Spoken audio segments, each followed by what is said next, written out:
कहानी की शुरुआत होती है एक लड़के से जिसका नाम है जिन सियोक। शांत, समझदार, पर अंदर से थोड़ा टूटा हुआ। उसने नोटिस किया कि उसका परिवार कुछ अजीब हरकतें कर रहा है, जैसे कुछ छुपा रहे हैं उससे। पर क्या छुपा रहे हैं और क्यों, ये वो नहीं जानता। एक दिन जिन एक बहुत ही बुरे सपने से उठा। उसका पूरा शरीर पसीने से भीगा पड़ा था, लेकिन उसका पूरा परिवार उसके पास था। उन्होंने उसे संभालने की कोशिश की और हंस के कहा कि थक गया है तू, कल रात नींद भी तो नहीं आई एक्साइटमेंट में। दरअसल वो लोग नए घर में शिफ्ट कर रहे थे। जब वो नए घर पहुँचे, जिन को कुछ अजीब महसूस हुआ। घर बिल्कुल नया था, पर उसे लगा मानो वो यहाँ पर पहले आ चुका है। उसने अपने बड़े भाई योसियोक को देखा, जो हर चीज में एकदम बेस्ट था। चाहे स्पोर्ट्स की बात कर लो, पढ़ाई, म्यूजिक, लड़कियां भी पसंद करती थी उसे। सबसे जरूरी बात, वो एक बहुत ही अच्छा भाई था। जिन उसका बिल्कुल उल्टा था। पढ़ाई में फिसड्डी, स्पोर्ट्स में भी कुछ खास नहीं, और लड़कियां तो पूछती भी नहीं थी उसे। लेकिन इसके बावजूद उसने कभी अपने भाई से जलन महसूस नहीं की, बल्कि उसे तो अपने भाई पर गर्व था।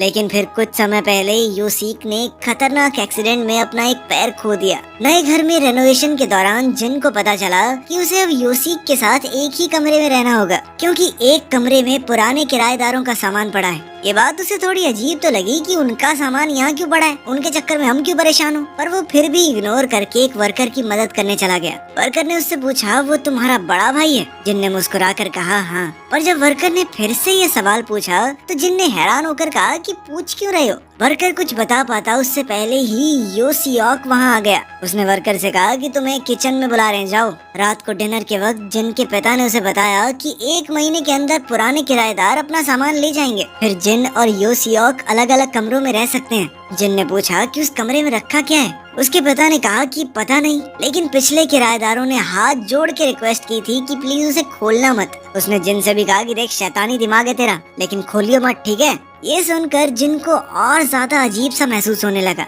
उसी वक्त अचानक एक आवाज आई ऊपर के फ्लोर से। जिन ने पूछा, ये आवाज उसी कमरे से आई है क्या? लेकिन सब कंफ्यूज हो गए और कहने लगे शायद बिजली कड़की होगी। अभी आसमान में बिजली चमकी और उन्हें लगा कि हाँ, बिजली की आवाज होगी। पर जिन के मन की आवाज कुछ और ही कह रही थी।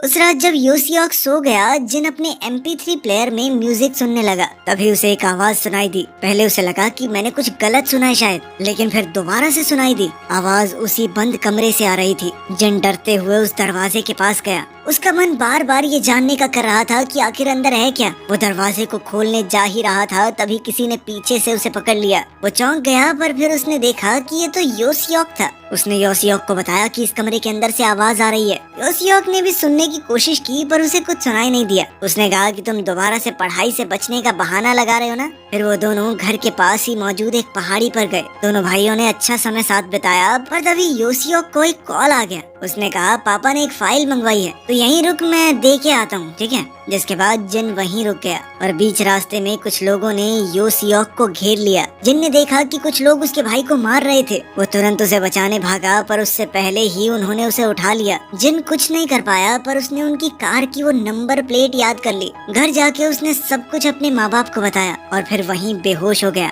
अगली सुबह डिटेक्टिव्स वहाँ आए और जिन ने उन्हें नंबर बताया, पर उन्होंने कहा कि ऐसी कोई नंबर प्लेट रजिस्टर्ड ही नहीं है। इसके बाद उन्होंने कई तरीके ट्राई किए योसियोक को ढूंढने के, पर वो नहीं मिला और दिन ऐसे ही बीतते गए। उन्हें कोई भी सुराग नहीं मिल रहा था। जिन और उसका परिवार और ज्यादा टेंशन में आ गए। जिन जो दवाइयाँ ले रहा था वो और ज्यादा बढ़ गई। एक रात उसने एक सपना देखा जिसमें वो किसी को टॉर्चर कर रहा था। तभी जिन फिर से उठा और ये भी एक डरावना सपना था, लेकिन इस बार उसके माँ बाप और योसियोक भी उसके कमरे में थे। 19 दिन बाद योसियोक वापस आया था, पर उसे कुछ भी याद नहीं था। डिटेक्टिव्स ने उससे कई बार पूछा, पर वो कुछ नहीं बता पाया। धीरे धीरे सब नॉर्मल होने लगा। जिन भी अपने रूटीन में आ गया। एक रात जिन ने देखा कि योसियोक कहीं जा रहा है। उसने सोचा कि क्या सच में ये कहीं गया था या मुझे ही वहम लगा। अगले दिन जब उसने ये पूछा तो योसियोक ने मना कर दिया। जिन ने उसकी बात को इग्नोर किया, पर तभी उसने एक अजीब चीज देखी। योसियोक गलत पैर से लंगड़ा के चल रहा था। उसने पूछा कि कल तो तू राइट पैर से लंगड़ा रहा था, आज लेफ्ट से। वाह।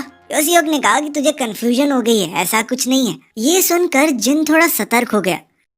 उस रात जब वो स्टडी डेस्क पर सो गया, योसियोक उसके पास आया। उसने एक पेंसिल उठाई और उसकी आंख के बिल्कुल पास ले गया। जब वो टच होने ही वाली थी, पेंसिल की टिप टूट गई। योसियोक ने उसे वापस रख दिया और जिन की आंखें खुल गई, जिससे उसे पक्का हो गया कि कुछ तो गड़बड़ है। उसने योसियोक का पीछा करना शुरू किया। उसने देखा कि वो अब लंगड़ा भी नहीं रहा था। फिर उसने देखा योसियोक 2 लोगों को इंस्ट्रक्शन दे रहा है और ये तो वही डिटेक्टिव थे जो उनके घर पर आए थे। जिनको समझ आ गया कि ये मेरा भाई नहीं है, ये कोई और है। एक साजिश चल रही है, कुछ तो खतरनाक चल रहा है हमारे घर में। जल्द ही वो ऊपर किसी कमरे में गया। जिन ने भी उसका पीछा किया, पर ऊपर पहुंचते ही वो अचानक गायब हो गया। जब जिन वापस जाने लगा तो वो पकड़ा गया। उन्होंने कहा, तू सब कुछ खराब कर रहा है, बॉस का प्लान बिगाड़ रहा है तू। पहले तो जिन ने ऐसा दिखाया कि मुझे कुछ समझ ही नहीं आ रहा, पर जब पता चला कि वो उसे छोड़ेंगे नहीं तो वो भाग गया। काफी देर तक उन्होंने उसका पीछा किया, लेकिन आखिरकार वो बच गया। पर तभी किसी ने पीछे से उसे पकड़कर बेहोश कर दिया।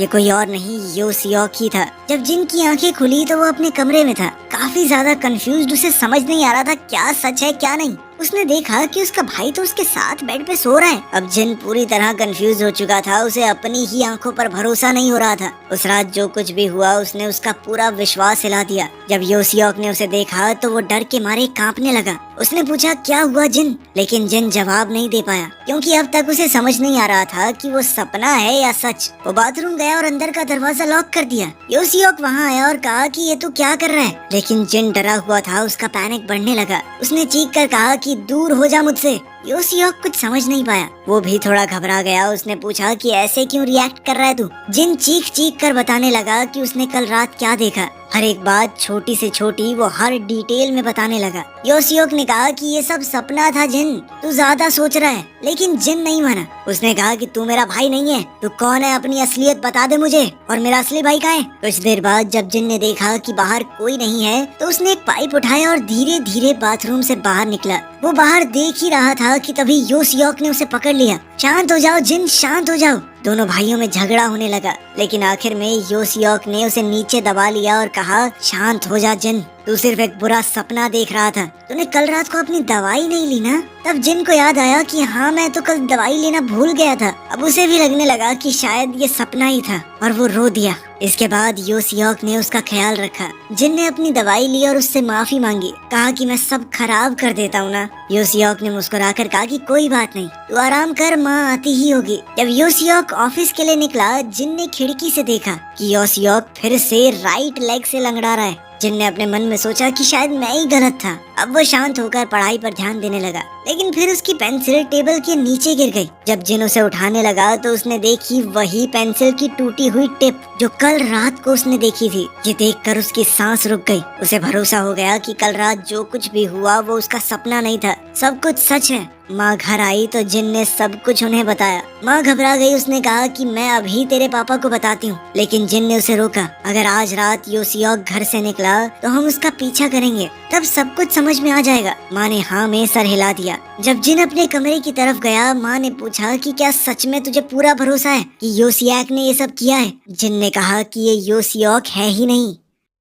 उस रात जब जिन नीचे पानी पीने आया तो उसने अपनी माँ की आवाज सुनी। माँ किसी से बात कर रही थी, वही आदमी जो उनके साथ योसियोक बनकर रह रहा है। जिन चुपचाप दीवार के पास छुपकर सुनने लगा। माँ ने कहा कि उसे सब कुछ पता चल चुका है, हर एक बात वो योसियोक को बता रही थी। ये सुनकर जिन समझ गया कि माँ भी इस झूठ में शामिल है। तभी उससे गलती से कुछ आवाज हो गई, जिसके बाद माँ चौकन्नी हो गई। योसियोक ने कहा कि चेक करिए कि वो सो रहा है या नहीं, जिसके बाद माँ सीधा जिन के कमरे की तरफ गई। जिन समझ गया कि अगर उसे बचा रहना है तो उसे अपनी माँ से पहले कमरे तक पहुँचना होगा। वो जल्दी जल्दी बिल्डिंग के साइड से चढ़ गया और खिड़की से जंप करके बेड पे जाके लेट गया। माँ ने देखा कि जिन तो सो रहा है। एक चैन की सांस के साथ वो पलट गई। माँ के जाने के बाद जब दरवाजा बंद होने की आवाज जिन ने सुनी तो वो उठ गया, लेकिन फिर माँ ने सवाल पूछा, जिन तू पानी से कैसे भीगा? ये कहते कहते माँ वापस आ चुकी थी। उसने जिन को देख लिया। जिन कुछ बोल नहीं पाया, उसकी सांस फूली हुई थी, लेकिन माँ मुस्कुराते हुए चली गई। उसने फोन उठाया और कहा कि योसियोक जल्दी आ, मैं भी पकड़ी गई हूँ। जिन तुरंत खिड़की से भाग गया। रोड पर दौड़ते हुए उसने देखा कि सामने से पापा आ रहे हैं। जिन कंफ्यूज हो गया कि क्या इनके ऊपर भरोसा करूं या नहीं। अभी माँ और एक दूसरा आदमी उसके पास आ गए। पापा ने उससे पूछा कहाँ जा रहा है। जिन ने झूठ कह दिया कि दोस्त से मिलने। उन्होंने और सवाल किए और जिन उल्टा पुल्टा जवाब देता गया। पापा ने कहा कि तू कहीं नहीं जाएगा। उन्होंने उसे वापस ले जाने की कोशिश की, लेकिन जिन भाग गया। वो आदमी भी उसके पीछे दौड़ गया। रोड के कोने पर उसे एक पुलिस स्टेशन दिखा। जिन पूरी स्पीड में भाग रहा था। वो आदमी उसे रोकने ही वाला था कि तभी वहाँ एक एक्सीडेंट हो गया। जिन ने मौका देखा और पुलिस स्टेशन पहुँच गया। पुलिस ने जब उसकी बात सुनी तो जिन ने कहा कि मुझे 1 महीने से बंद करके रखा गया है, झूठे लोगों के साथ जो मेरी फैमिली बनकर रह रहे हैं। पुलिस ने पूछा तो तुझे कैसे लगा कि वो तेरी फैमिली है? तुझे तो पहचान लेना चाहिए था अपने माँ बाप को, नहीं? जिन ने जवाब दिया कि मुझे खुद नहीं समझ आ रहा मैंने कैसे विश्वास कर लिया। तभी एक जूनियर ऑफिसर उसका रिकॉर्ड ले आया और डिटेल्स कंफर्म करने लगा। आपका नाम जिन सियोक है, जन्म हुआ था साल 1977 में। जिन ने हाँ कहा तो पुलिस वाले ने कहा तो आपको तो 41 साल का होना चाहिए था। ये सुनकर जिन हिल गया। उसने कहा कि मैं 21 का हूँ, अभी तो 1997 चल रहा है ना। ये सुनकर पुलिस वाले हंसने लगे। एक ऑफिसर ने उसे कैलेंडर दिखाया। भाई अब 2017 चल रहा है। जिन ने आसपास देखा, हर जगह नए गैजेट्स, एलईडी टीवी, स्मार्टफोन्स। तभी उसकी नजर एक मिरर पर पड़ी। उसने जो देखा उसके होश उड़ गए। शीशे में वो एक अधेड़ उम्र का आदमी लग रहा था। वो खुद जिन था। इसके बाद जिन अपने घर वापस गया। उसके पास कोई दूसरा रास्ता नहीं था। उसके दिमाग में सिर्फ सवाल ही सवाल थे। वो सीधा उस कमरे में गया जहाँ एंट्री मना थी। रूम में सब कुछ बिखरा हुआ था, लेकिन एक अजीब खूबसूरती थी। फ्लोर पर 2 खून के धब्बों वाली डॉल्स पड़ी थी। खून के निशान हर तरफ थे, लेकिन पीछे से एक खास तरह का म्यूजिक बज रहा था। तभी योसियोक और दूसरे लोग अंदर आए। योसियोक ने कहा कि प्लान फिर से फेल हो गया। जिन ने गुस्से में चीख कर पूछा, तुम लोगों ने मेरे साथ क्या किया है? योसियोक ने हल्की सी मुस्कुराहट के साथ सिगरेट जलाई और कहा, कहानी 20 साल पहले शुरू हुई थी। उस कमरे में एक माँ और बेटी का खून हुआ था। पुलिस ने हर मुमकिन कोशिश की, हर तरीका अपनाया किलर तक पहुंचने का, लेकिन वो हर बार नाकाम रहे। आखिर में उन्होंने गवाहों के लिए एड्स तक निकाले कि अगर कोई भी कुछ जानता है तो उसे पैसे दिए जाएंगे। पर इतने साल गुजर गए और धीरे धीरे दुनिया ने उस केस को भुला दिया, लेकिन उस माँ बेटी के परिवार के लिए वो जख्म अब भी ताज़ा था। वो उस रात को भूल नहीं पाए। उनके लिए ये सिर्फ एक कत्ल नहीं था, उनकी पूरी दुनिया उजड़ चुकी थी। इसीलिए उन्होंने खुद किसी को पैसे दिए, एक ऐसे इंसान को जो उन्हें इंसाफ दिलवा सके। वो था योसियोक। योसियोक ने जान लगा दी। 4 साल तक पूरी मेहनत से इन्वेस्टिगेशन की, पर हर मोड़ पर नाकामी ही हाथ लगी। लेकिन एक दिन वो सच तक पहुंच गया, और वो सच ये है कि जिन ही वो किलर था। फिर टॉर्चर्स का सिलसिला शुरू हुआ। वो हर तरीके से जिन से सच उगलवाना चाहते थे, पर हैरानी की बात ये थी कि उसे इतना दर्द, इतनी मार देने के बाद भी जिन ने हर इल्जाम से इनकार कर दिया। उसकी आंखों में जो सच्चाई थी उसने योसियोक को भी कंफ्यूज कर दिया, पर योसियोक जानता था कि वही किलर है। विक्टिम के परिवार को बदला लेना था, लेकिन जब जिन को अपने गुनाह याद ही नहीं है तो उसकी मौत बेकार होगी। इसीलिए उन्होंने एक फोरेंसिक हिप्नोसिस एक्सपर्ट को बुलाया। जिन के दिमाग की जांच की गई। पता चला कि जब जिन 20-21 साल का था तो उसके साथ कुछ ऐसा हुआ कि उसने अपनी यादें खुद ही अपने दिमाग से मिटा दी। मेडिकल टर्म में इसे डिसोसिएटिव एमनीशिया कहा जाता है। इसीलिए एक अलग रास्ता चुना गया। उसे हिप्नोटाइज करके उसकी आखिरी खुशी भरी मेमोरी तक ले जाया गया, जब वो अपने माँ बाप और भाई के साथ नए घर में शिफ्ट हुआ था। 1997 में योसियोक ने उसके भाई का रोल किया। 2 साइकोलॉजिस्ट उसके माँ बाप बने। उसे वही घर दिखाया गया जहाँ 20 साल पहले खून हुआ था। इसीलिए वो घर उसे जाना पहचाना लगा। जो वर्कर उसे शुरुआत में मिला था वो इसीलिए हैरान था क्योंकि जिन योसियोक को अपना बड़ा भाई बता रहा है। वो आवाज जो उसने कमरे से सुनी थी वो योसियोक के लोगों की थी, जो मर्डर सीन रिक्रिएट कर रहे थे। योसियोक उसे पहाड़ी पर भी इसीलिए लेकर गया था ताकि उस दौरान घर के अंदर सब रेडी हो जाएं। उसे वापस अकेले घर भेजने का प्लान था, पर सब कुछ उल्टा हो गया। पुलिस ने योसियोक को इलीगल एक्टिविटीज के चक्कर में पकड़ लिया, जबकि जिन को लगा कि उसके भाई को किसी ने किडनैप कर लिया है। 19 दिन बाद योसियोक पुलिस को रिश्वत देकर किसी तरह छूटा, लेकिन तब तक बारिश नहीं हुई थी और उस सीन के लिए बारिश बहुत जरूरी है। जिन को हिप्नोटाइज किया गया था, लेकिन उसका असर अब धीरे धीरे कम होने लगा। जिन का शक बढ़ता गया और सब लोग यहाँ तक पहुँच गए। फिर योसियोक ने उसे एक और जगह ले जाने की कोशिश की। रास्ते में पूछा भी कि उसे समझ आ गया ना। जिन ने जवाब दिया कि मैं सब कुछ मानने को तैयार हूँ, लेकिन एक बात नहीं, मैंने किसी को नहीं मारा। ये सुनकर योसियोक गुस्से में आ गया और कहा कि तू ही किलर है साले, तू नहीं मारा है उन्हें। और तुझे भी मरना होगा। जिन ने कहा कि मैं अभी नहीं मरने वाला, और अचानक गाड़ी का दरवाजा खोला और रोड पर कूद गया। योसियोक ये देखकर शॉक्ड रह गया। जिन भागते हुए बहुत दूर निकल गया, लेकिन योसियोक भी बिल्कुल उसके पीछे था। सड़क पर हादसे हुए, गाड़ियाँ टूटी, कुछ छोटी दुकानें भी। योसियोक पागल सा हो गया था, पर फिर एक एक्सीडेंट में वो खुद बुरी तरह से चोट खा गया। जिन ने देखा कि अब वो उसे पकड़ नहीं पाएगा, पर तभी एक और एक्सीडेंट में जिन भी जख्मी हो गया।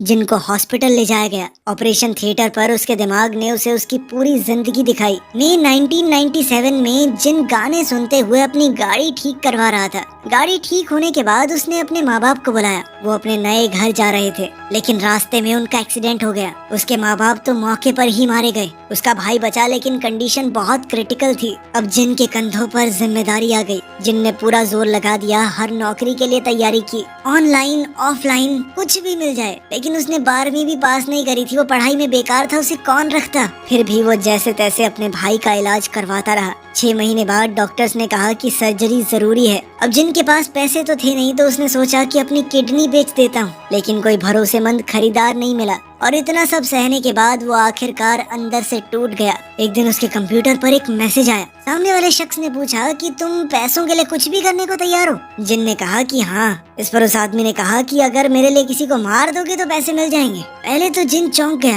रात भर उसे नींद नहीं आई, पर अगले दिन उसने हाँ कह दिया। जब वो एड्रेस पर पहुंचा तो वो वही घर था, और मौसम था बारिश का। उसे चाबी मिल गई, घर में घुस गया। आदमी ने कहा कि सिर्फ माँ को मारना, बच्चों को नहीं। जिन सीधा बेडरूम में गया, पर माँ को उसके बच्चे के साथ देखकर उसके होश ठिकाने आ गए। उसे लगा कि ये गलत है, और वो वहाँ से निकलने लगा, पर माँ ने उसे गलत समझ लिया और वो चीखने लगी। जिन ने कहा कि मैं जा रहा हूँ। माँ भी उसकी बात समझ गई, दोनों शांत हो गए। पर तभी बेटी ने उसे चाकू के साथ देख लिया। अब बेटी चीखने लगी। उसे चुप करवाने के लिए जिन ने दरवाजे को धक्का दिया, और वो गलती से लड़की के ऊपर गिर पड़ा, और उसने अनजाने में लड़की को चाकू घोंप दिया। जिन घबरा गया। माँ ने उसे देखा तो वो भी चीखने लगी। जिन ने उसे भी चाकू से मार दिया। जब वो घर से निकलने लगा तो छोटा बेटा सामने आया। उसने पूछा कि मेरी माँ कहाँ है। जिन समझ नहीं पाया कि क्या करे। उसने कहा कि अपने कमरे में जाओ और 1 से 100 तक गिनो, मैं तुम्हारी माँ और दीदी को लेकर आता हूँ। जिसके बाद बच्चा रूम में चला गया। इसके बाद जिन ने एक फोटो देखी। उसमें वो आदमी था जो उसके भाई का डॉक्टर है।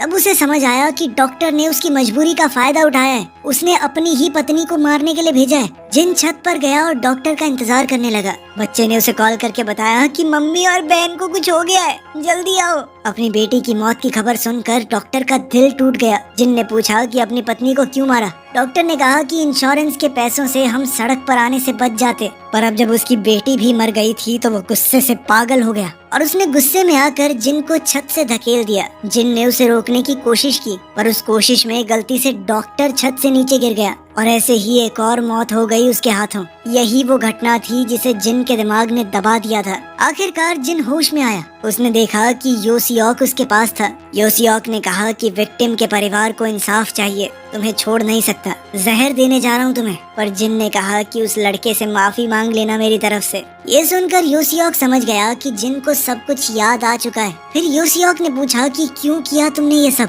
कौन था इस सब के पीछे। फिर उसने एक राज बताया। वो छोटा बच्चा जो उस रात 1 से 100 तक गिन रहा था, वो खुद योसियोक है। जिन हैरान रह गया। योसियोक ने पूछा कि मुझे भी क्यों नहीं मारा, मुझे क्यों जिंदा छोड़ दिया। हाँ, बचपन से आज तक मुझे अनाथ आश्रम में रहना पड़ा, मेरा पूरा परिवार था, सब कुछ छीन लिया तुमने। मैं पूरी जिंदगी सिर्फ तुमसे बदला लेना चाहता था। जिन के पास शब्द नहीं थे, उसके मुंह से सिर्फ सॉरी निकला, पर सॉरी काफी नहीं था। योसियोक जानना चाहता था क्या मेरे पिता ने इंश्योरेंस के चक्कर में माँ को मरवाया। जिन ने झूठ कह दिया कि नहीं, मुझे किसी और ने भेजा था, जो किया मैंने अकेले किया। योसियोक का दिल तो मानना चाहता था, पर दिमाग नहीं मानता। उसने फिर से पूछा कि क्या सच में ये इत्तेफाक था कि मेरे पिता ने मेरी माँ की मौत से 2 महीने पहले उनका इंश्योरेंस करवाया था। जिन के पास कोई जवाब नहीं था। योसियोक सब कुछ समझ गया। अब दोनों उलझन में थे, न जिन जी सकता था न योसियोक। दोनों अपने रास्ते चल दिए, अपने अपने दर्द के साथ। ये कहानी 2 ऐसे बदनसीब इंसानों की है, एक जो अपना बीता हुआ कल भूल गया था, और एक जो उसे भुला नहीं पाया।